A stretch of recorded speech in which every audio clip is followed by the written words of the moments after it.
On Steep Point, the most westerly crag of Western Australia, there now stands a cairn, a memorial improvised from an oil drum. Evidence that from here, where no vehicle ever stood before, 5 young Australians set out on an expedition never made before. A journey across a waterless continent.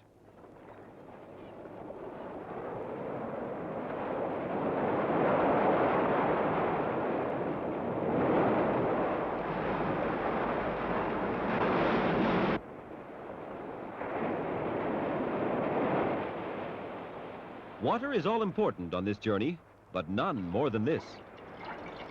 Water from the Indian Ocean will be carried across 3,000 miles of scarlet barrenness in the 20th century's most unusual trek and emptied into the blue Pacific. This is the story of that trek.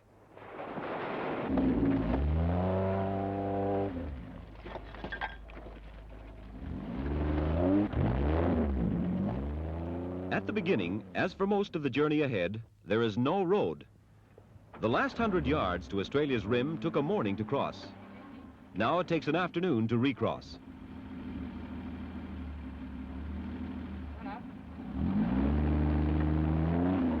Watch the back wheel. Just take it gentle.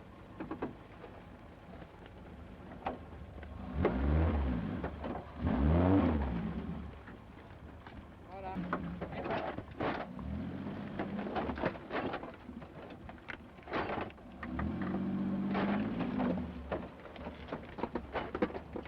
Still left lock?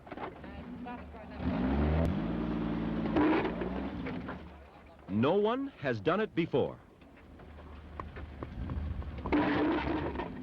No one has even attempted it. Straight across Australia at its widest point. Further than San Francisco to Boston or London to Baghdad. Across a vast emptiness.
Dense scrub thrives only as far as the salt spray blows. On the narrow crest of Steep Point, it's too high to see over, almost too dense to drive through. Only the sandy stump of Mount Direction stands clear. Here, the 5 who are pitting themselves against a continent step out to look back at the sea and on to the desert. Mike Leyland, cameraman, adventurer, is the expedition's leader. He organized it all, and his wife, Pat, responsible for the food and its cooking, and so much more.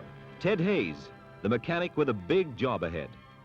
Malcolm Leyland, Mike's brother. As navigator, his job is to keep them on course where there are no roads. And Keith Davey, a naturalist and longtime friend. Among Keith's duties is to collect specimens from unknown Australia for the Australian Museum.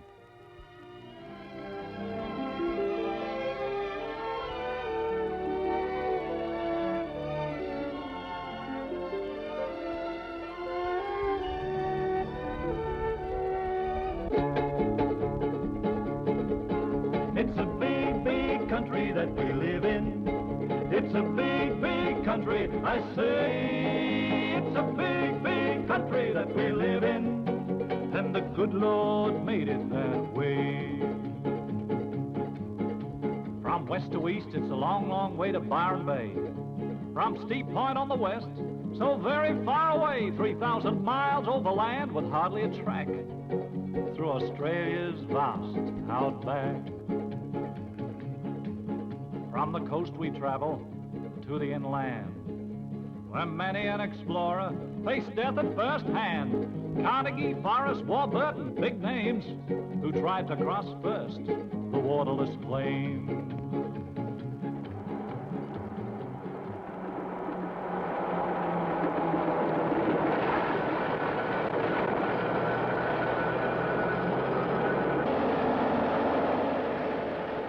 From the Australian mainland's westernmost tip, Steep Point, the route lies through the empty spinifex plains of the Gibson Desert on to Ayers Rock, then the unconquered sands of the Simpson Desert, and finally to Cape Byron on the eastern coast.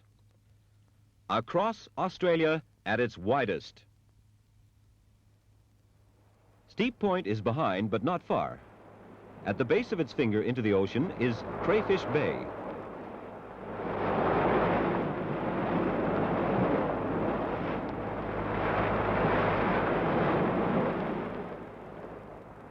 These waters have not always been so calm.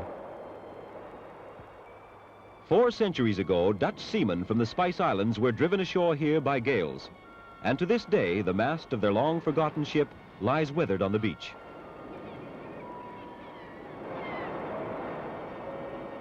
All that is left of the stockade where the seamen fought and fell to the inhospitable natives. These sleeping stones witnessed the bloody birth of Australian history.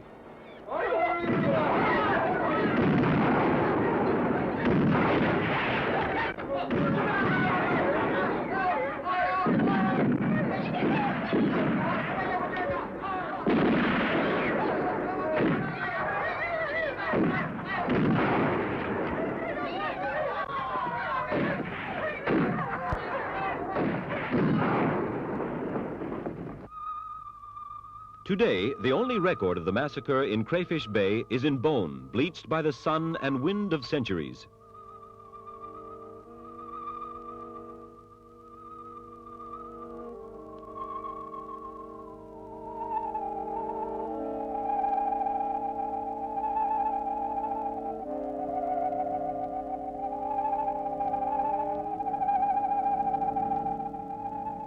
The warmth of the ochre sand has preserved them, fleshless evidence of the fate of Australia's first explorers.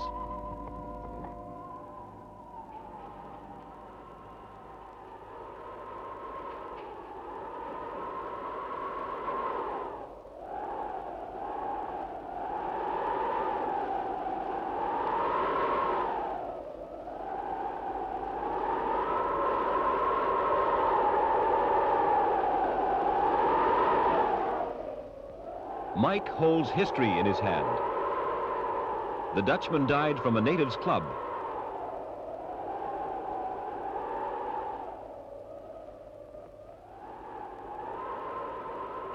And this native from a Dutch musket ball. The skulls may lie for more centuries on the deserted western beach, but the expedition must move on.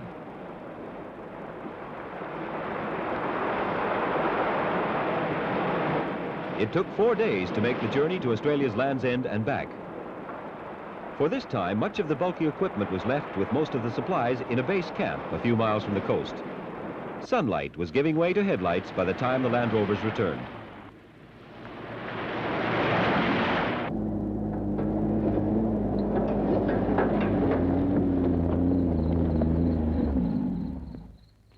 The first leg of the West-East Crossing expedition is over. All 25 miles of it. 3,000 miles and more lie ahead.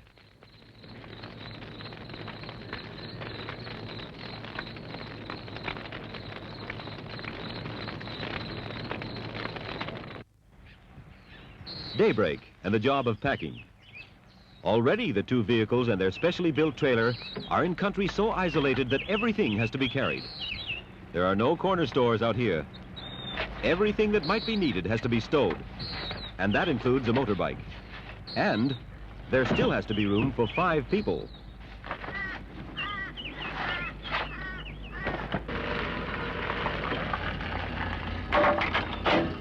What with chainsaws, tents, food, and fuel, the trailer is up to its 2-ton limit.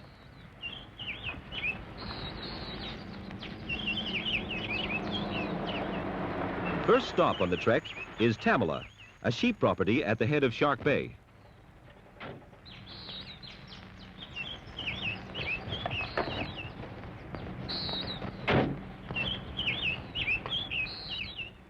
Here, 50 miles from their nearest neighbors, the Kramer family match their persistence against relentless nature to keep their flocks alive.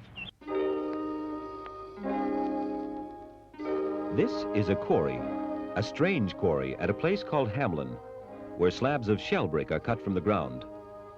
In the eons, while Australia lay silent and undiscovered, shells built up and compressed.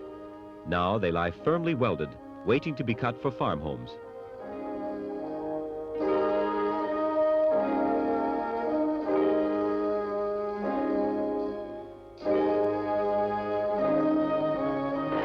The pioneers hacked their way through these shell walls in laborious hours. Now a chainsaw does the same job in seconds.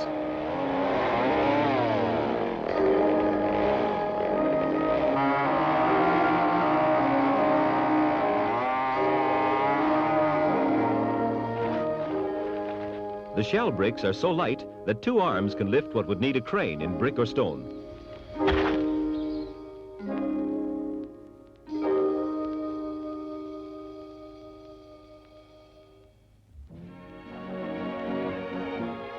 Here is proof enough that shells last as long as ordinary brick. This house at Hamlin has stood unchanged for 75 years. Cool in summer, warm in winter, as solid as walls of granite. Hamlin also has the best bore in the district. No need for pumps here. The life-giving water gushes from the baked ground, always fresh, always cold.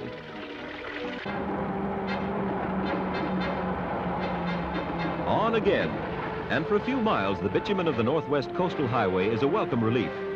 But in less than half an hour, it's back to the dust of the tracks leading east.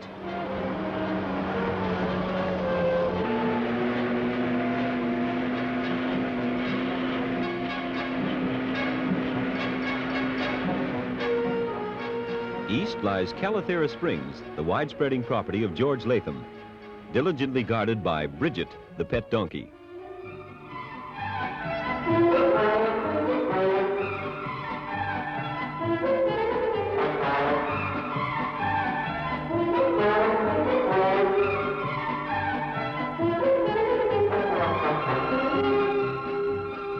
Now, Bridget, stop acting like a mule.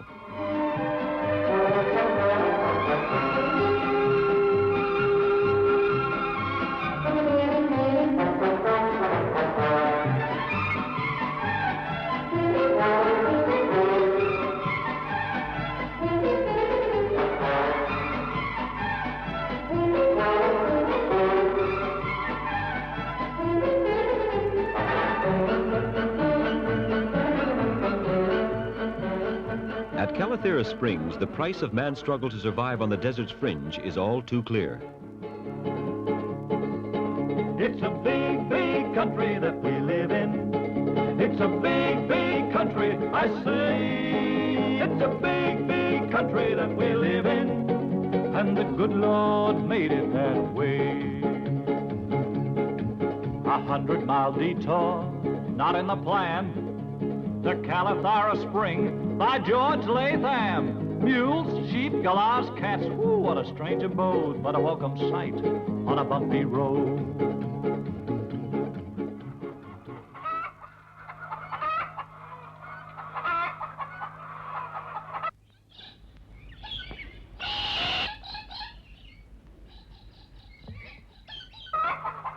The livestock lives well here.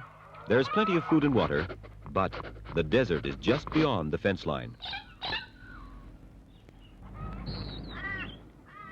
George Latham's daughter Margaret shows Pat Leyland a prized collection of emu eggs. Aboriginal craftsmen, using a skill born of generations, carved these delicate patterns into the thin shells with the point of a knife.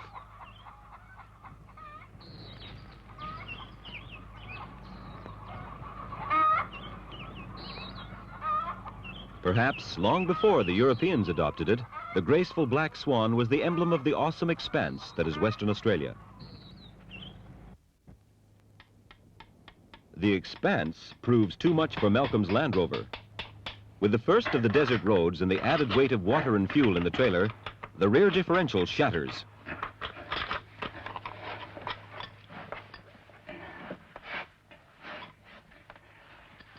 This is serious. Mechanical trouble is only to be expected, but not so soon. There are spares on board, but this is no place to make repairs. Best head on a few miles using the front differential and make repairs in the next town.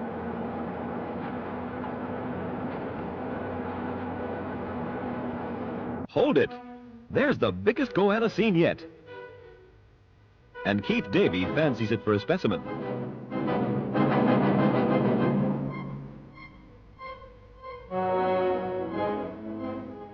The big lizard thinks it's safe in the tree, but Keith can climb too, and he looks determined.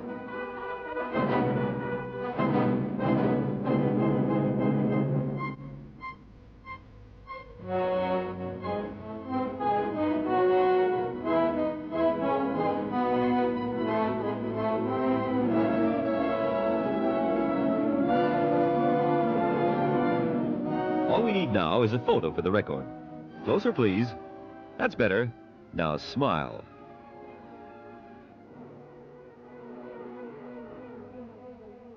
Like a dragon from the past, hidden in the wilderness of today. Well, not all is wilderness. Even here, where there's enough water for a brew of tea and enough open ground for a pitch, English tradition dies hard.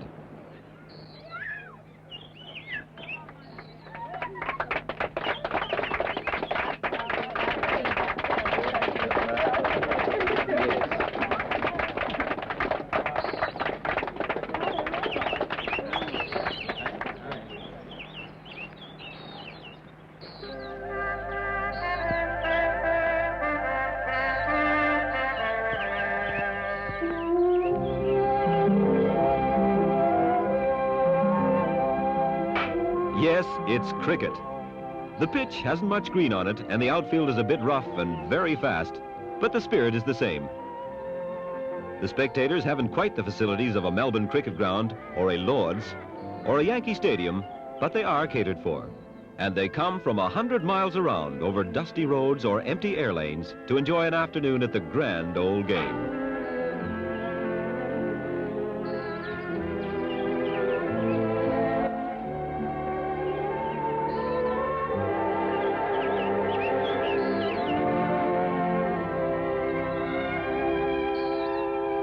And after the game, what better than an evening barbecue?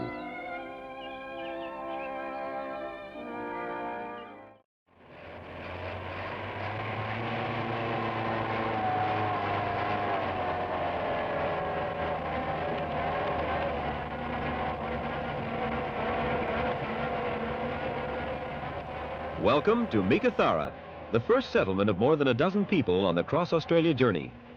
While Meekatharra's residents take it easy in the veranda shade, Keith and Ted labor in the midday sun to replace the broken differential.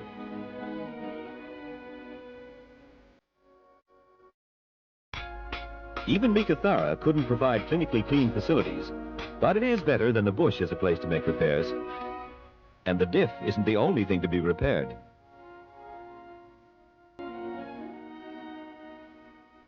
Ted has toothache, and his doctoring is done in the traveling dentist's well-equipped trailer. A very well-equipped trailer.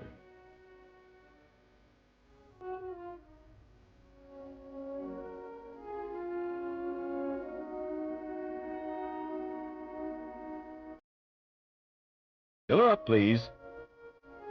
What'll she take? Oh, about 250 gallons?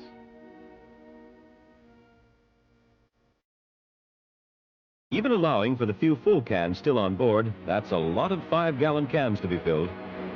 But it will all be needed soon, because ahead is the vastness of the Gibson Desert, and on its fringe, the ghost mining town of Wiluna.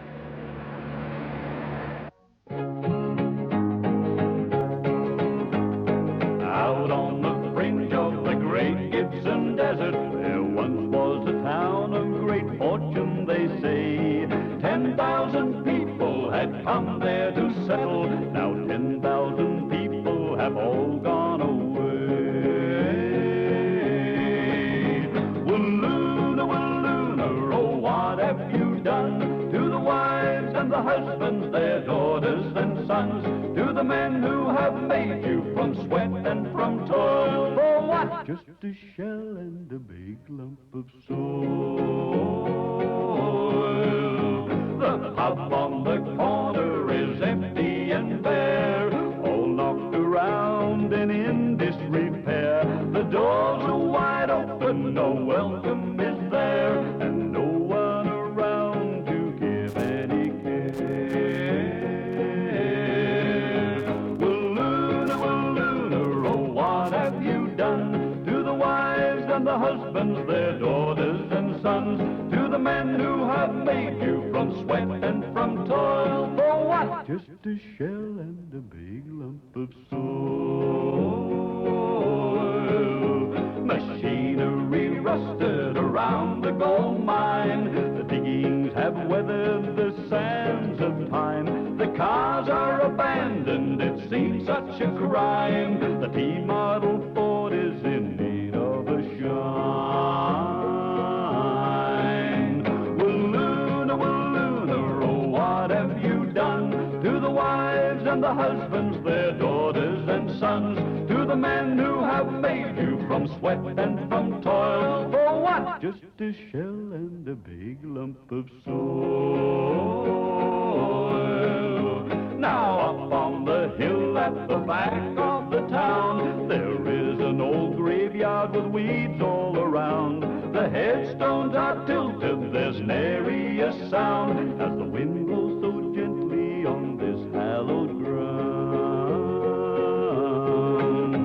Walloona, Walloona, oh, what have you done to the wives and the husbands, their daughters and sons, to the men who have made you from sweat and from toil? For what? Just a shell and a big lump of soil. In the dry dust of Walloona Mission Station, the Aborigine children play, and their forebears talk and smile.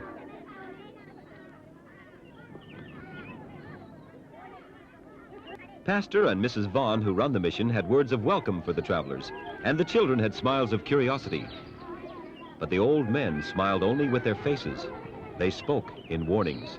Beware of the Gibson Desert. Beware of the Gibson Desert. We used to live there, and we know. There is no water and too much sun, sand, and spinifex. Now we live in the mission, where there are trucks to carry us instead of burning our feet, and there's food and laughter instead of hunger and silence.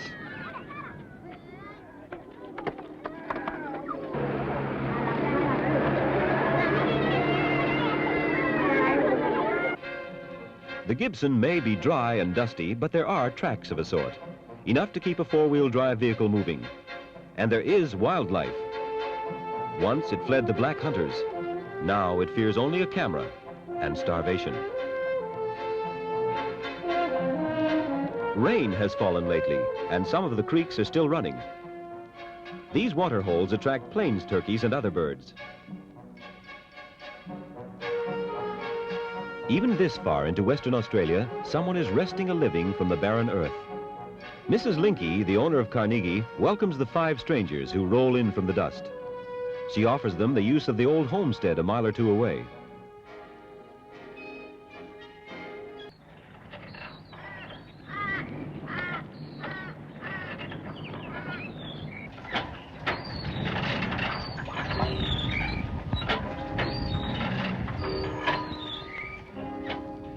Here, for the first time in 500 miles, there are some remnants of home comforts.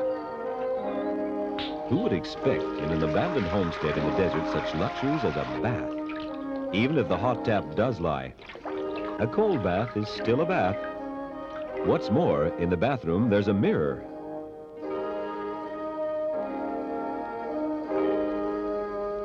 And in the kitchen, a proper oven. This makes baking a lot more comfortable and the bread a lot more appetizing.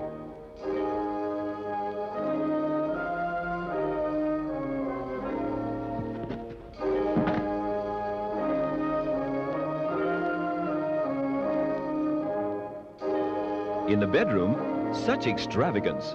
A reading lamp and a bed. After choking and jostling on the Gibson's rough tracks, resting here with creaking bed and guttering candle is like holidaying at the Waldorf.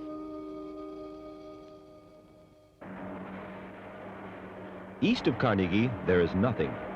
The next human being is at Giles weather station, half 1,000 miles away. It's a journey as desolate, dry, and lonely as any in the world.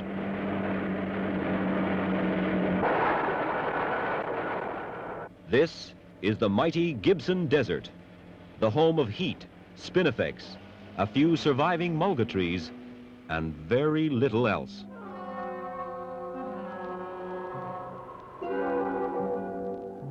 Day after day is the same. The sun drives down, unhindered by clouds, searing the already leafless trees. Driving is a torment. Walking is impossible. Only insects can withstand such an inferno. An assassin bug. And dragonflies still hover in the heat haze.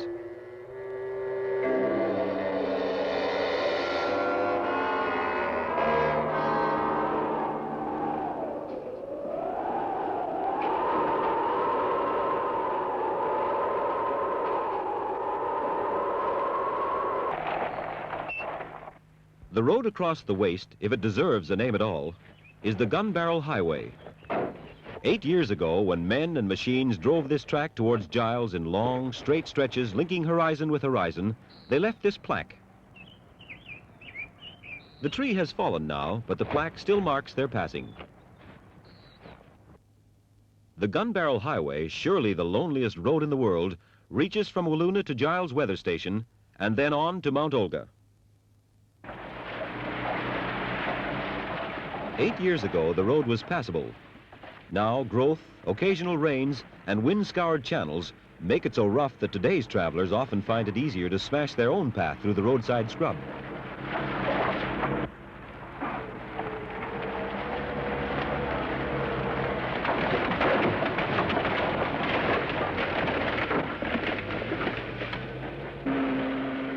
Where the road is not too rugged, there's an opportunity to sight game for fresh meat.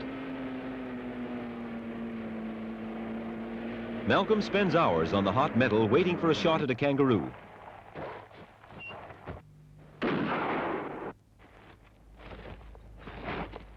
The sound of the shot seems to be swallowed by the spinifex and mulga, but within seconds, crows gather overhead, waiting to squabble over the remains.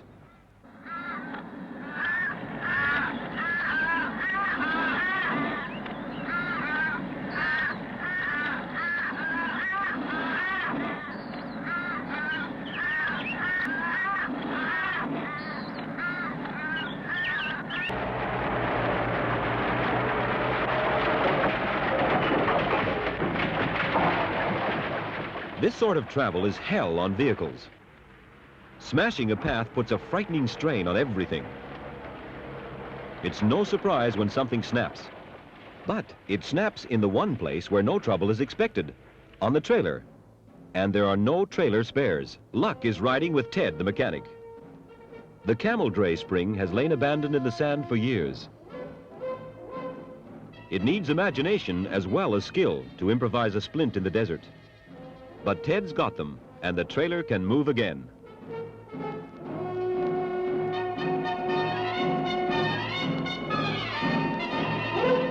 The Gibson Desert, epitome of loneliness. In this torrid basin, the expedition is further from human habitation of any kind than at any time on its nation-spanning trek.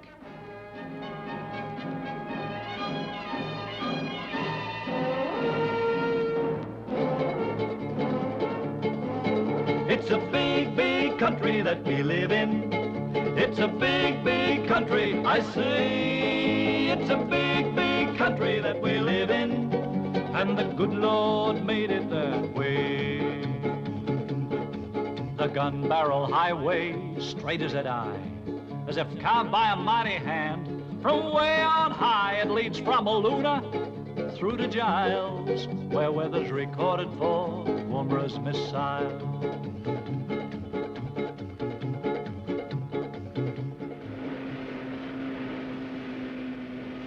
Somewhere near here, just off the Gun Barrel Highway, the old survey map shows a tiny lake. No one has been here for years. Maybe it's dried out and vanished. Once more, Malcolm takes to the burning roof to keep watch.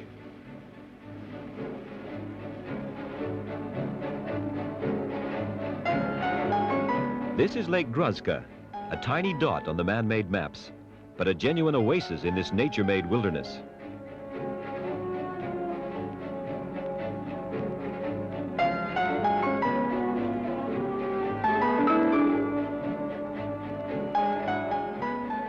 For more than a week, no one's tasted anything better than jerry can water.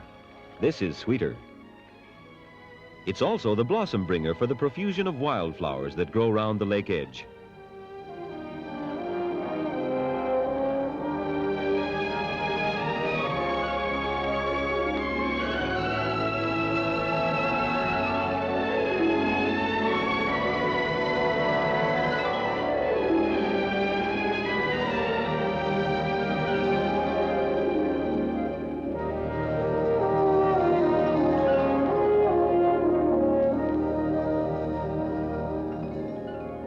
A lake idol like this is rare. So rare that Gibson, the explorer whose name remains with his bones in the desert, died near here, of thirst.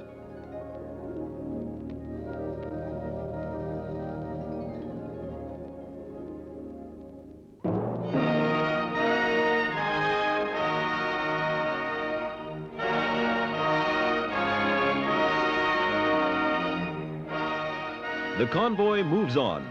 Eastwards, always eastwards, across an endless plain. Every few days, a rocky butte breaks the drab horizon. Mount Bedell is one of these, and the four boys decide to climb it.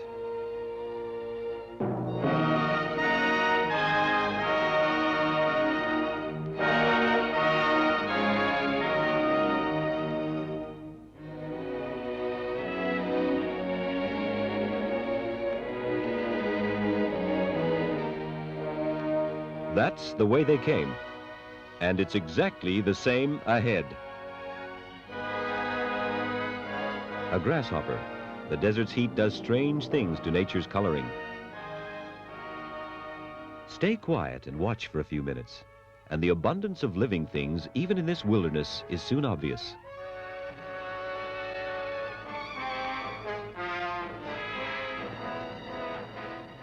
A bush cockroach is no match for an army of ants.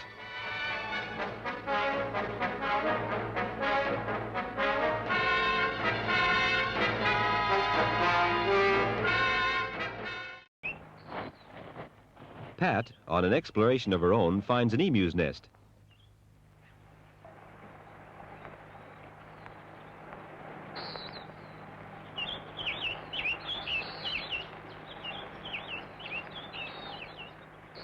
The eggs seem fresh enough, so she calls Mike in to drill holes in the ends and save both contents and shells.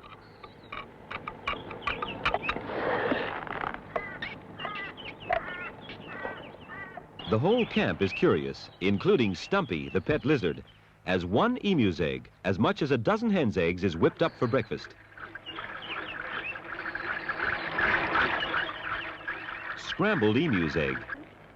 Sounds good.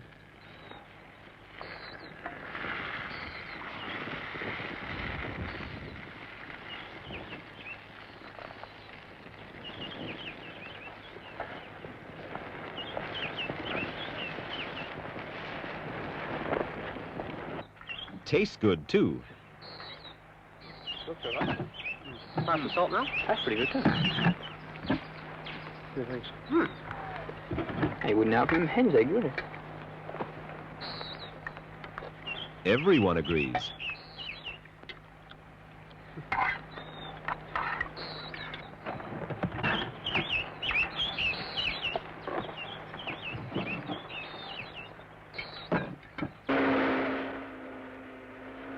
Giles weather station, civilization, even if only a remote outpost of it, is not far away.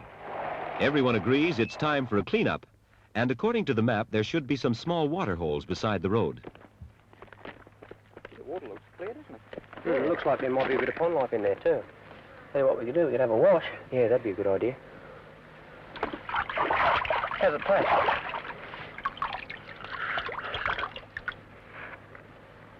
too bad. See this? Keith is stumped. He has never seen anything like these before. Believe it or not, they're shellfish. An unusual kind, admittedly.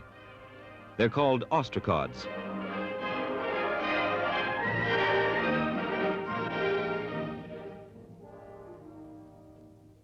Mike doesn't fancy buggy water for shaving and decides to use his battery razor. Ted perseveres with the cold water.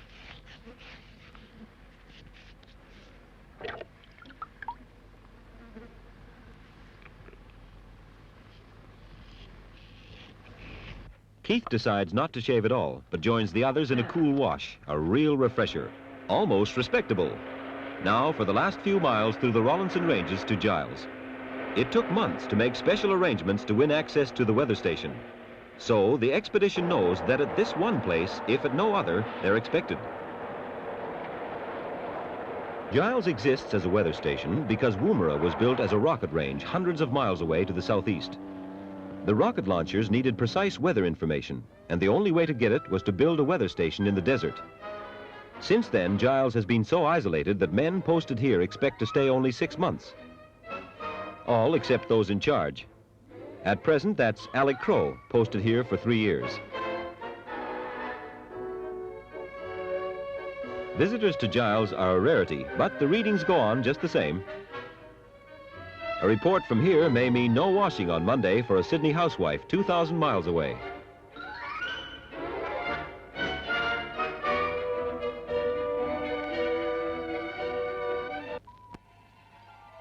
The procedure begins daily at dawn. On the ground, measurements are made of the temperature, pressure, humidity, and wind speed. But the winds high above are far more important, so a weather balloon is launched. After the balloon is freed into the cold morning air, it becomes a job for the radio and radar operators.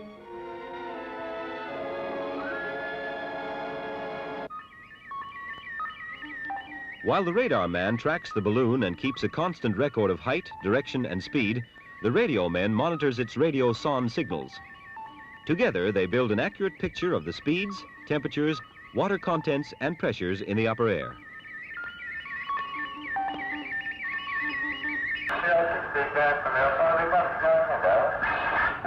W16J, the OBS Tango Tango. All this is noted and checked, and then passed on to Woomera. From there, it's transmitted again to help weather forecasters across Australia. For these men, weather is more than a topic of conversation. It's a serious business, but it is also the main butt of their humor.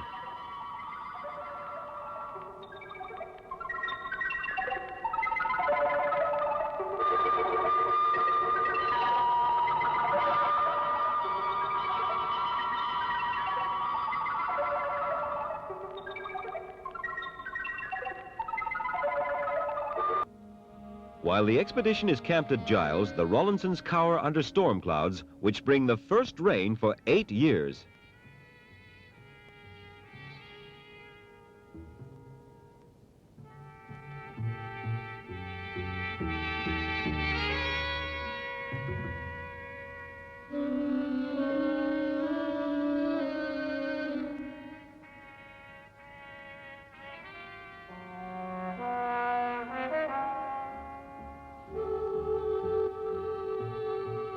The weatherman knew this storm was coming, but that doesn't make it any more comfortable in the expedition's camp on the Giles Station perimeter.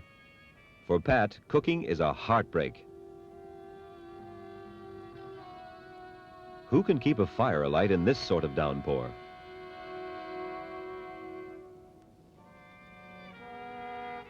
But rain or no rain, Giles makes it easy for Ted. He has the use of the first-class garage.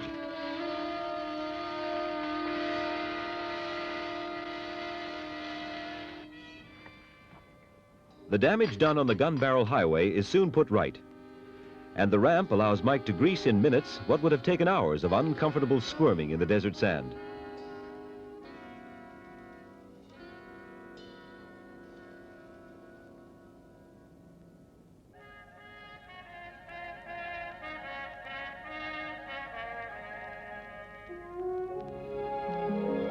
For those with time off, there are the Rawlinsons. In these mountains, there is scenery unmatched in Australia. blazing colors in bewitching canyons which have never echoed the clamor of paying tourists.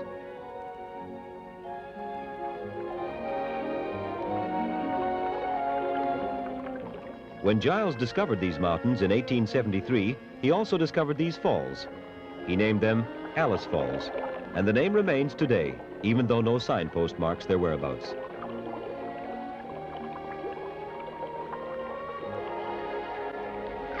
Alice Falls is the biggest of the few permanent water holes in the Rawlinsons. The weathermen make regular visits here, and on every visit, the rainbow canyons the water has carved through the ageless rock seem spectacularly different.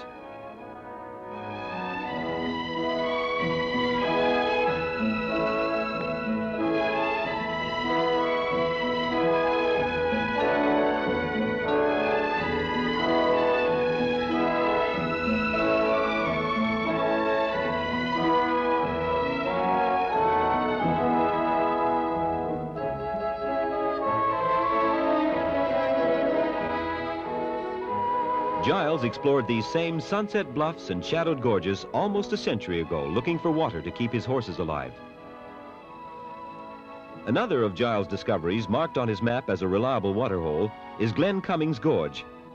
Today, it is another of the beauty spots in the desert mountains reserved only for the weathermen.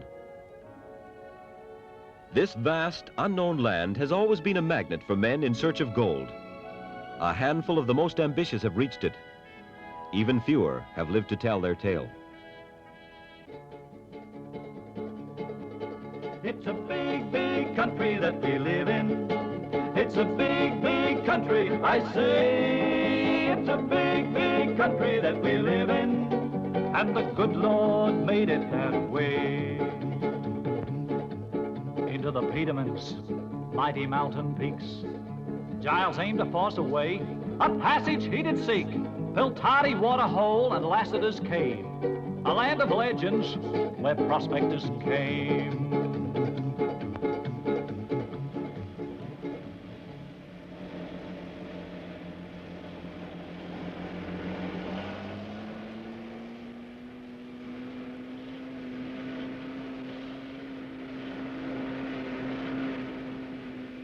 Perhaps Lassiter traveled where these five travel now before the desert claimed him, and the truth about his legendary find.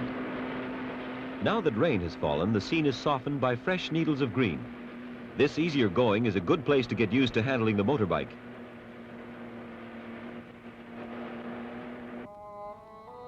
It's also a place to see the strange grass trees. Here in the Peterman Ranges east of Giles is one of the only places on Earth where these weird giants grow. They are believed to be the oldest trees in the world.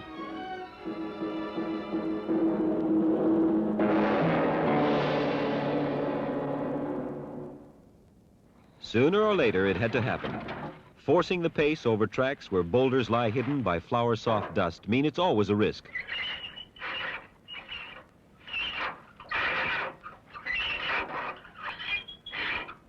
All right, so let's get... Ooh, don't look at that tire on the other side. No, neither do I. Got it. Well, Malcolm. Yeah, you go and Can drive you the move car your forward. car? Go and drive it forward a bit. Oh, you want to come forward, do you? Yeah, Go forward. We'll hold the rope.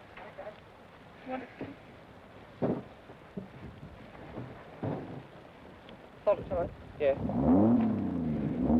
You right? Yeah.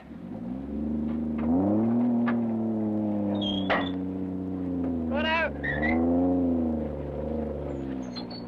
The tow bar is badly bent. With every hummock, it smacks on the ground, but it still tows. So until there's a chance to straighten it out, it will do.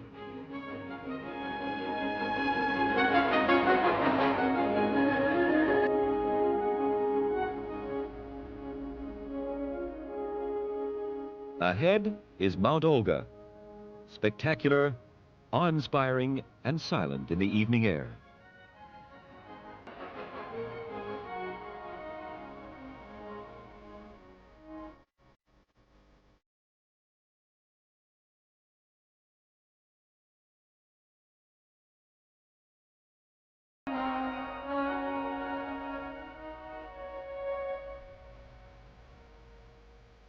Surely these are the most unusual mountains in the world, pink as a blush and shaped by the winds.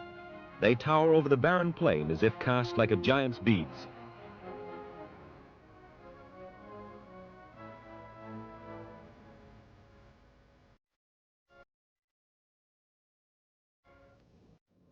Morning, and the party is camped at the foot of the mighty rocks.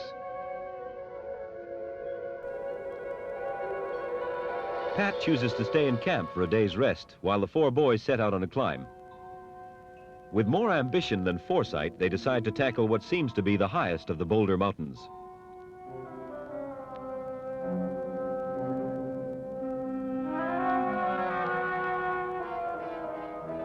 No, it's not a snake.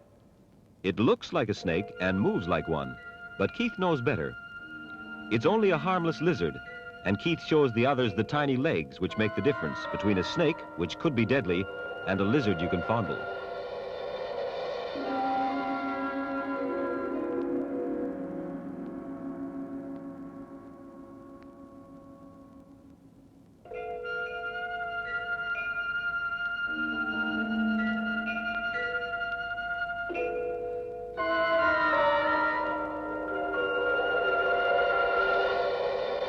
Beneath is the desert plain, rolled out like a colorful carpet.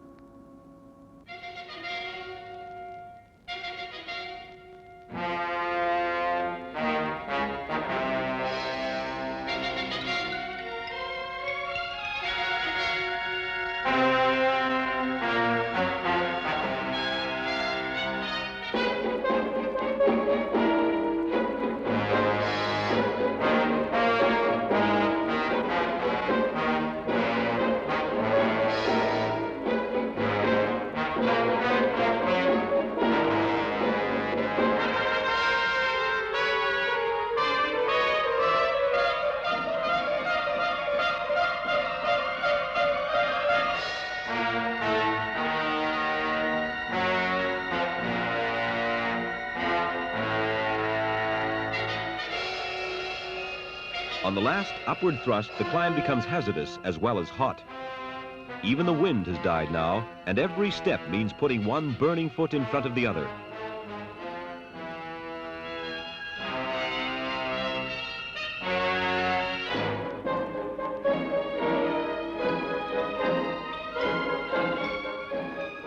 The top is near and the rock has leveled off. From here, it's no more than an easy walk to the summit, so the pace is stepped up. But the 16mm movie camera, which felt light enough at the bottom, now feels like a 75mm cannon.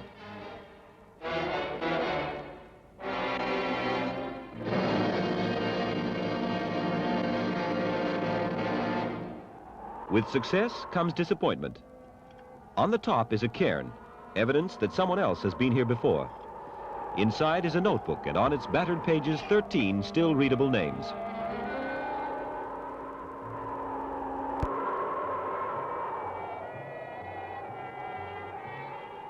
There's only one thing to do.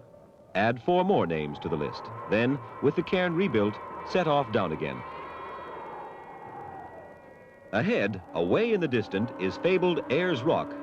And beyond Ayers Rock, the Trans-Australian halfway point and the town of Fink. Last stop before the sands of the deadly Simpson Desert.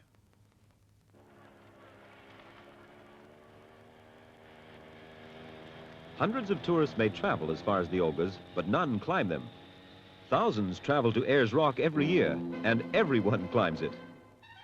There's one now, a solitary straggler from a guided tour, tramping down the huge boulder's face.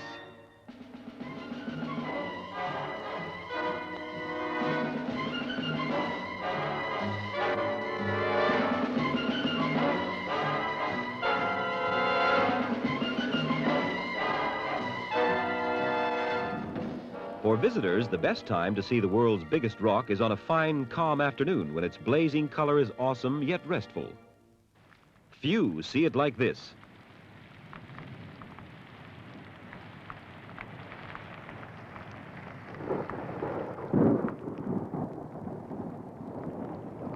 Within hours after pitching camp, it rained. The heaviest rain ever known at Ayers Rock. It pours down, driven by a screaming wind that wrenches at desert gums and turns the crumbling earth into streams of mud thick as paint.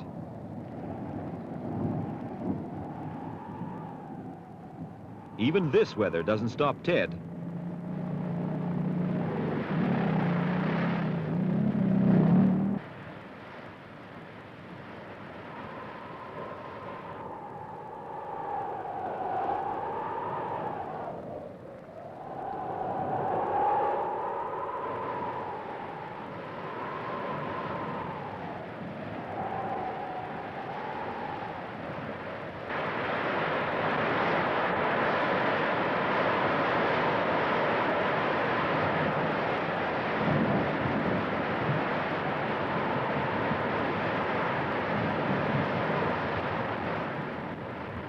For the cattlemen of the district, this rain fills the long empty water holes and fills the record books.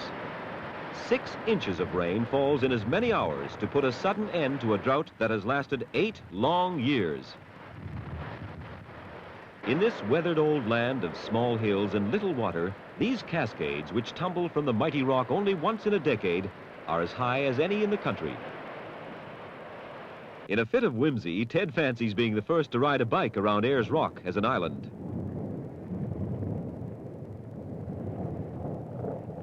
With the water so deep on the track that even the Land Rovers find it tough going, it looks as if Ted won't make it.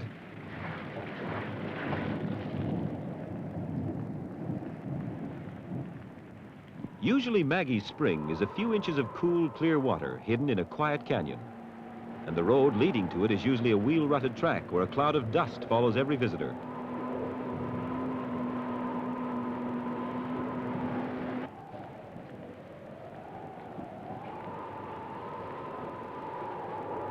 Now the quiet canyon is a howling wind tunnel, and hissing water has filled the spring to overflowing.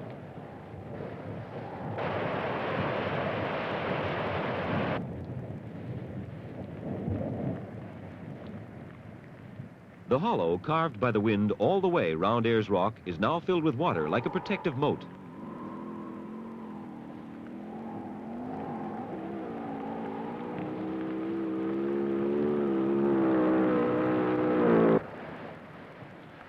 Not one tourist in 100,000 has seen such water spilling from Ayers Rock, and no cine cameraman has ever filmed it until now.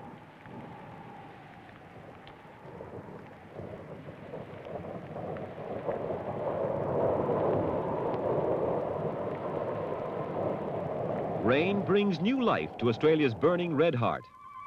As the clouds clear, birdsong begins in the least expected place, and you can almost hear the desert bloom.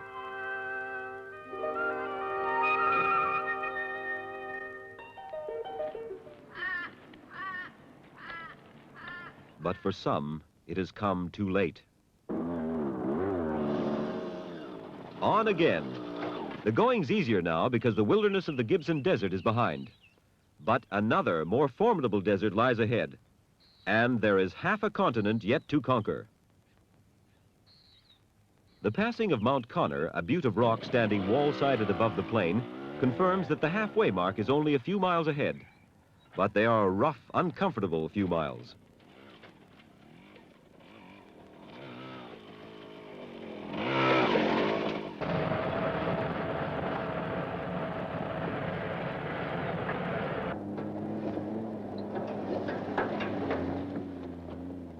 Halfway, or pretty close. According to the charts, the halfway mark is 133 degrees, 23 minutes east. Only a careful sunshot will make sure that this is the spot. Yes, this is the place, all right. They're halfway. Like the men who built the Gun Barrel Highway, they decide to leave a permanent record of their passing.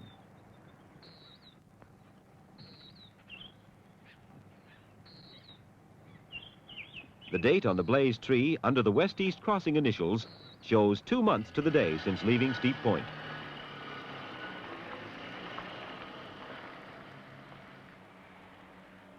Next stop, Think. It has rained here too, and the rain has changed the face of the tiny town. The Think River is flowing for the first time in 8 years. For the first time ever for most of these children. Mud is fun. And they might not be able to enjoy water like this again for another 8 years.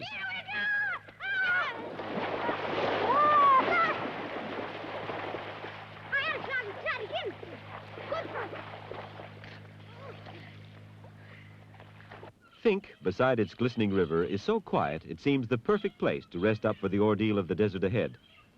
But the vehicles have to be put into good shape first. New supplies should be waiting in Fink by now, but washouts have held up the famous GAN train on its journey from Alice Springs.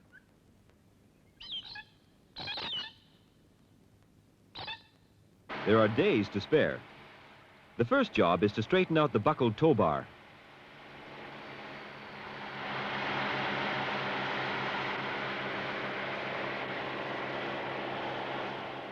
Easy. That's almost got it.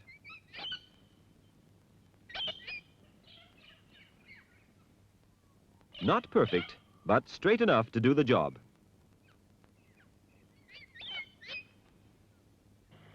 The train still hasn't come, so now there's nothing to do but wait.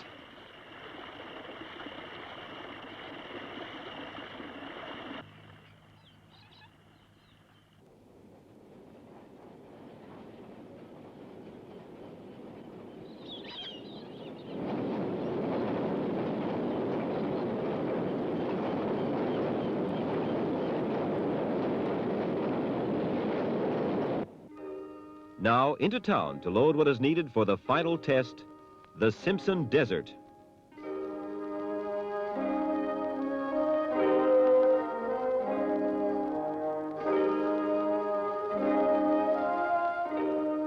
Fink isn't much to look at.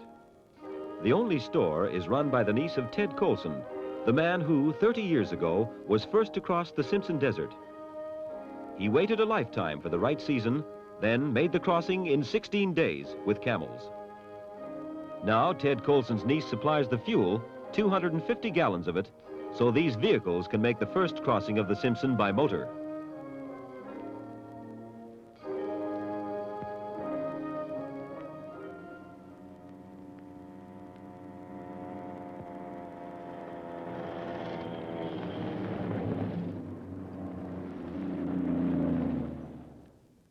The actual point of departure into the desert is to be Old Andado Station.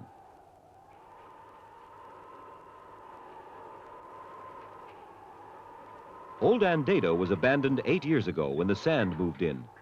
The desert winds have stripped every comfort from the derelict buildings. But their framework of waddy tree, the hardest wood known, still stands as firmly today as the day it was built.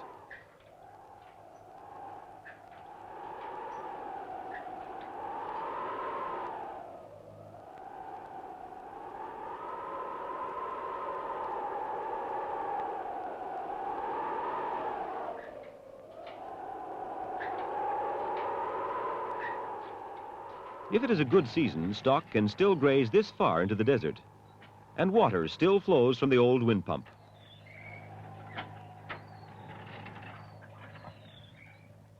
Ahead lies 300 miles of hard slogging over Simpson sandhills, with no water holes at all.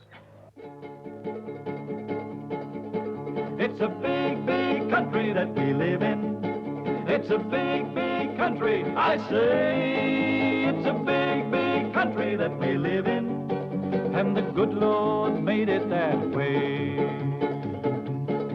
The mighty Simpson Desert, most barren on earth. Only 30 years ago, by Carlson was crossed first. He did it on camels. We'll go in cars over 1,000 sand hills, how high they are.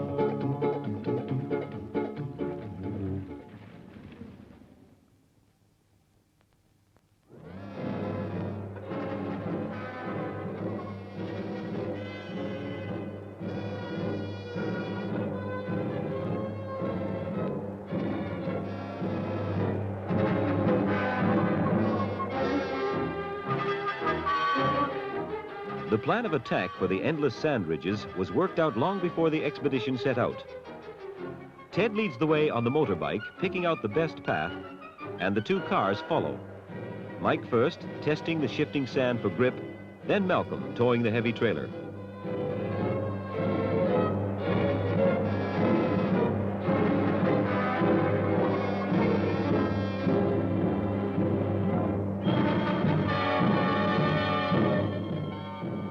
Climbing the wind-packed western side of the ridges, the going is rough, but the sand is usually firm. On top, where the wind always blows, the sand is always shifting.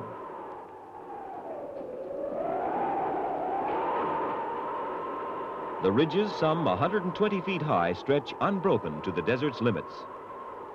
And urged on by the relentless westerlies, they move like a menacing swell on a sun-dried ocean. Their spray, the faint whisper of sand.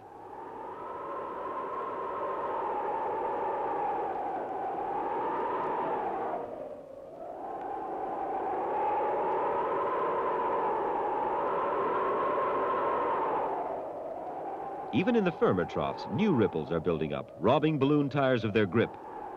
Sand, insubstantial as red flour. The Simpson, the biggest sand-ridged desert in the world, is 300 miles across. 300 miles so forbidding, no one has ever ventured into its heart. In the sweating heat, the expedition moves on, straight across the middle. Even Colson with his camels chose a path far to the south on the desert's edge. The vehicles are linked with a solid tow bar for the grind uphill. But all too often, the sand wins. Carrion birds wait expectantly in the sun, while the winch goes into laborious use and the trailer crawls forward like a thirsty man to a waterhole.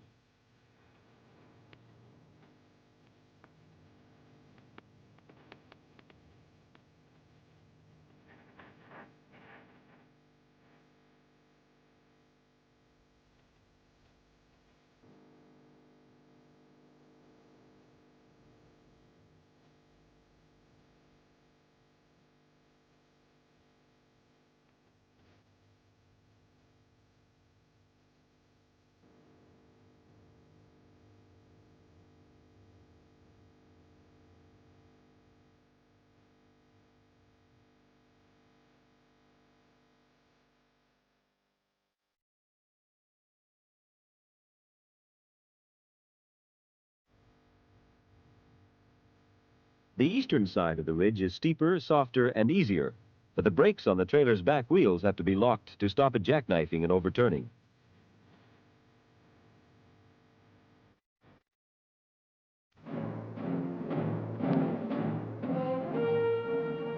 Ridge number 421. 10 days into the desert. Temperature, 94 degrees. And this is midwinter.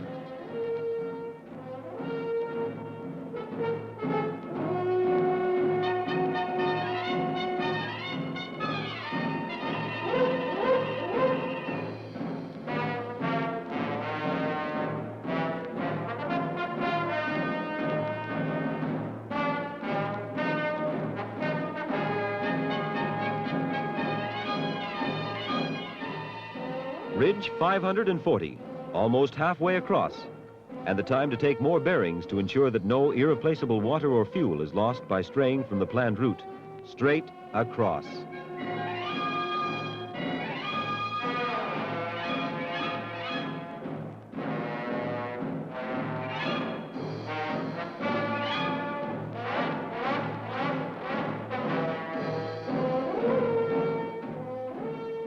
Ridge 682 and trouble.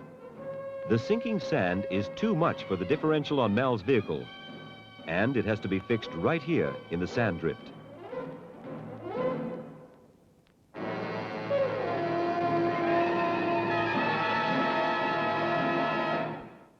Spirits have never been lower. It looks as though the desert has won.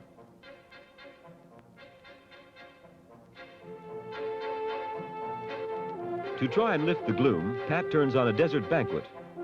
But even squandering the last of the perishable food doesn't help much. Cake, fruit, and the inevitable cup of tea. The water ration can stretch to this, even if it allows nothing for a wash. While Ted works in appalling conditions on the wrecked differential, Mike attacks the spinifex clumps to smooth the path up the next ridge.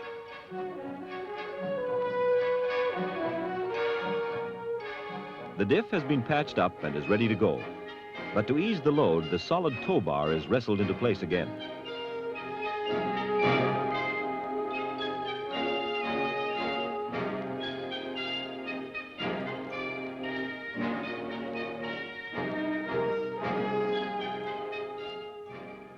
Between the powdered ridges, there is firmer sand in the bottoms, but it is spiked with spinifex clumps. These make travel a torture for springs, chassis, and drivers alike.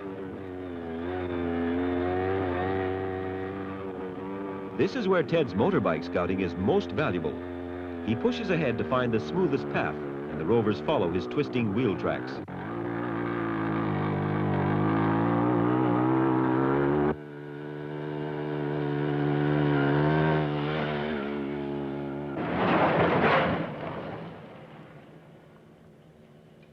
For a time, it works well. So well that the party is tempted into overconfidence. Ridge 817. It'll take hours of hot unloading to put this one right.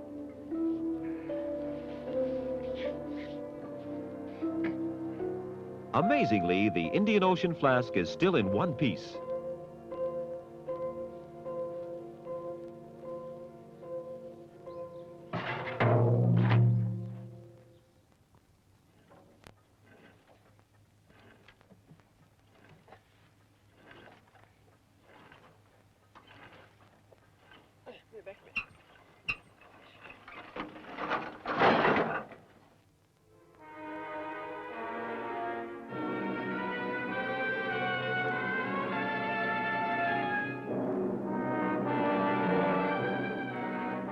Here, in the loneliest spot in Australia, the five make a typical night's camp.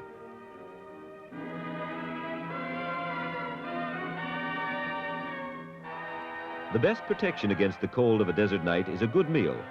It may be blisteringly hot during the day, but at night, ice forms in the cooking pots.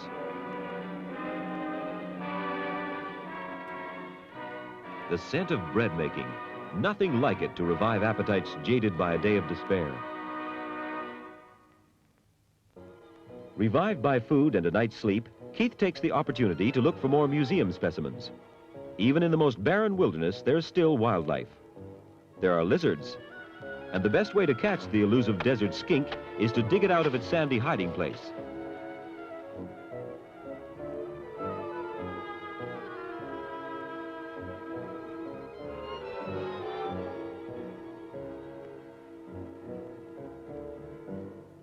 Insects can survive almost anywhere.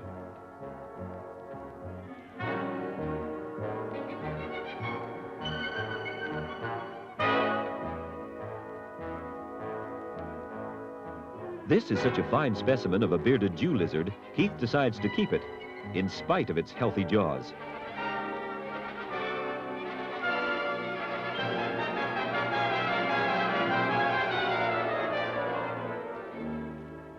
The rare rain, which fell in the Simpson too, has brought out the parakelia plant. These fleshy leaves store water like a cactus. Colson's camels quenched their thirst on these, but they can offer no such succor to this expedition.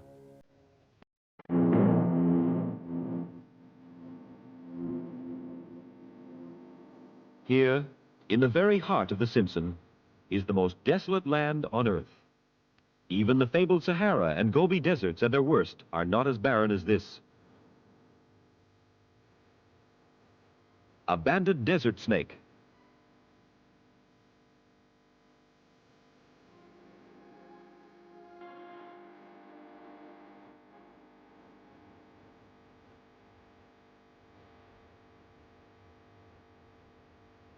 Death can strike quickly, or it can come lingeringly with mechanical trouble which can't be fixed.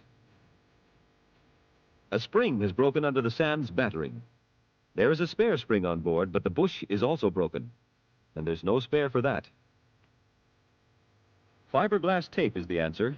Ted winds it tightly around the shackle fin to build it up to bush size, and then hammers it home.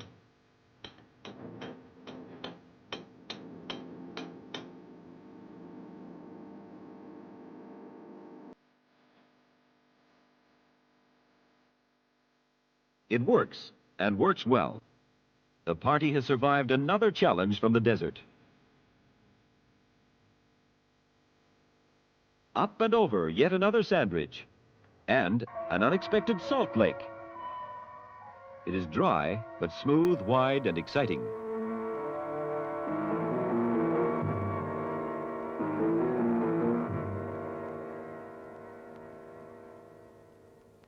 Here's a chance to open the accelerators and have some fun. These people are the first to find this salt lake and probably the first to try a new sport, salt pan skiing. All that's needed is a vehicle, a rope, a piece of tough matting, and a skin that can withstand the sandpaper abrasions.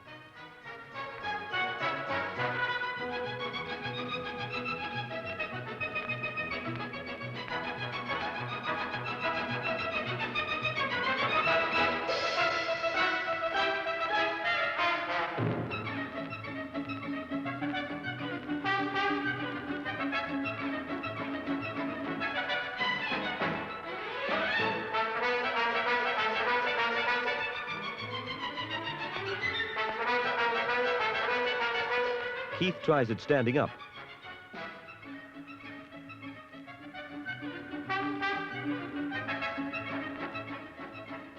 And tries again.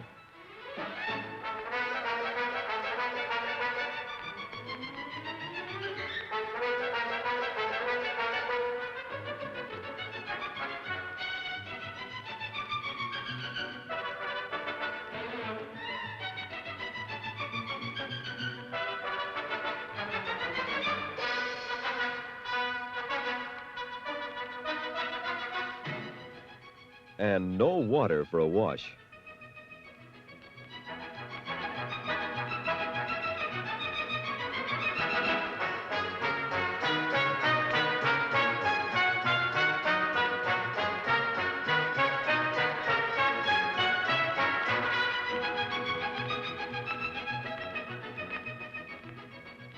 This might be fun, but it's wasting time and fuel. The expedition has passed from the Northern Territory into Queensland, but is still a long way from Birdsville.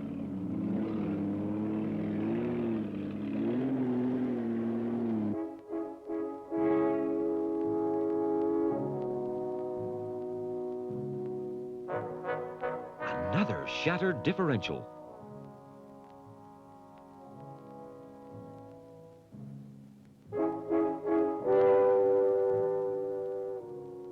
No one's laughing.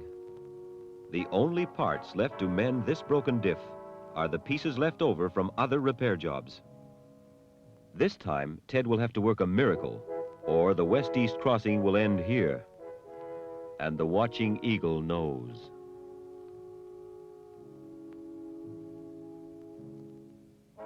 Safety is 70 waterless miles away in Birdsville.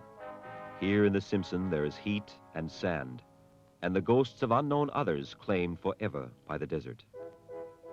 Out on the wastes of the never-never, that's where the dead men lie.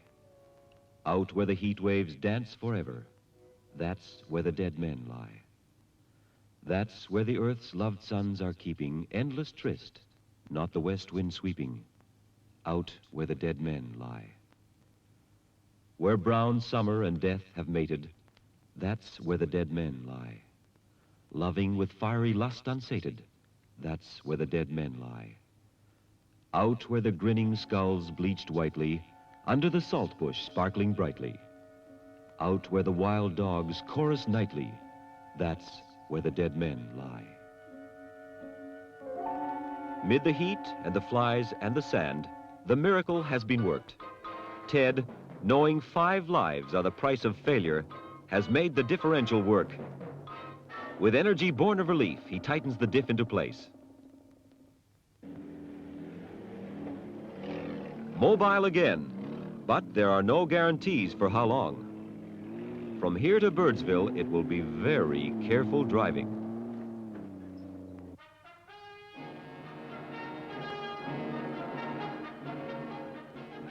Go easy on that diff, please.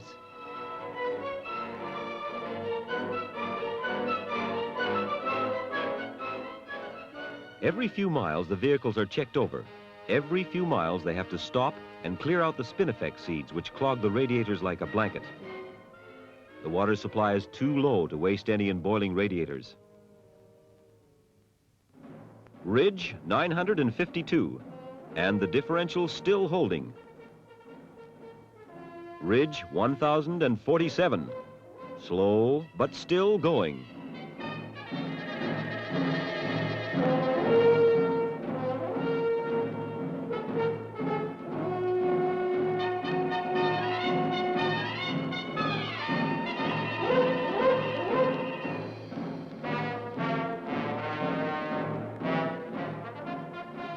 Ridge 1105 is behind.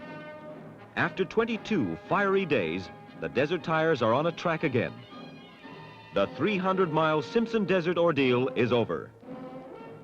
Ahead is Birdsville.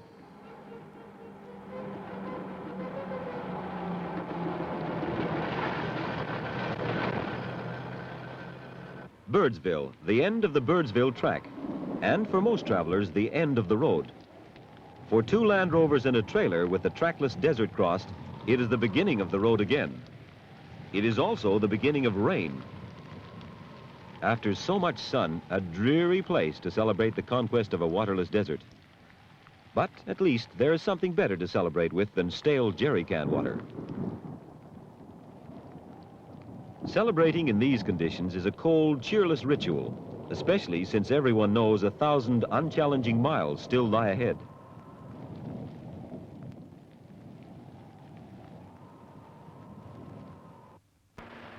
Unchallenging, did I say?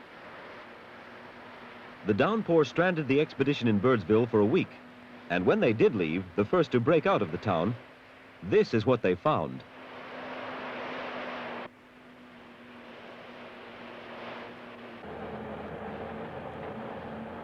Instead of sand, now it's mud which sucks the vehicles down.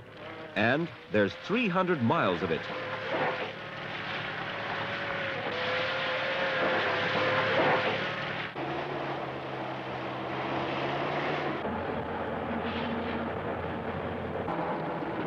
Sunshine, and a better road, and better progress. When it's possible to stay on the road. It's a big, big country that we live in. It's a big, big country, I say. It's a big, big country that we live in. And the good Lord made it that way. Now into Queensland, on graded roads we go. Onwards to the coast. Make haste, don't go slow. Over 5 months we've been away on a west-east expedition to Byron Bay.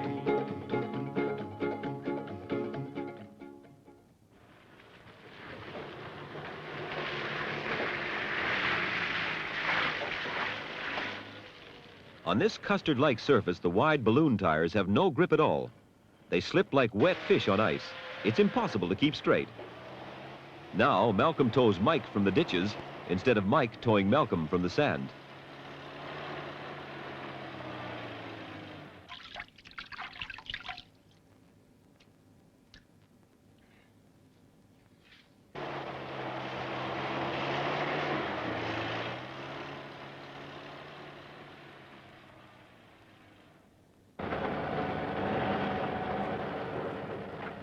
At last, Bitumen Road, and their troubles are nearly over.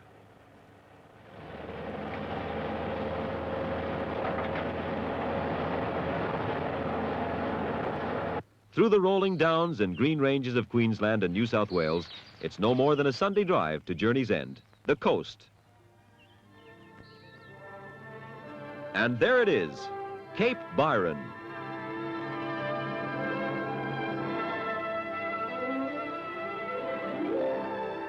It seems incredible, but these 5 people in 2 vehicles and towing that impossible trailer have succeeded in crossing for the first time the Australian continent at its widest point.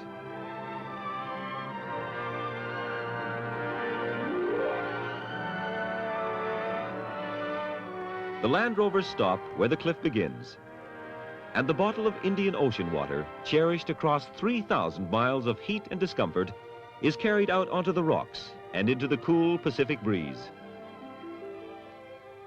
No crowd has gathered to see the final quiet ceremony. Only the inquisitive Cape Byron goats and a cruising porpoise witness it.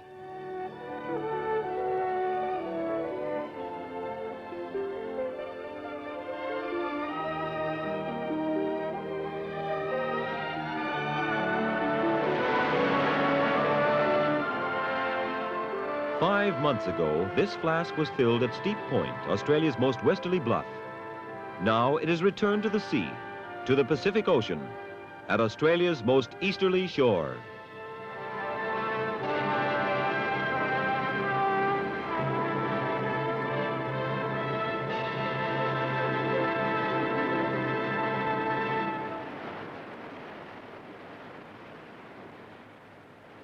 a desert, a wilderness, a continent have been conquered.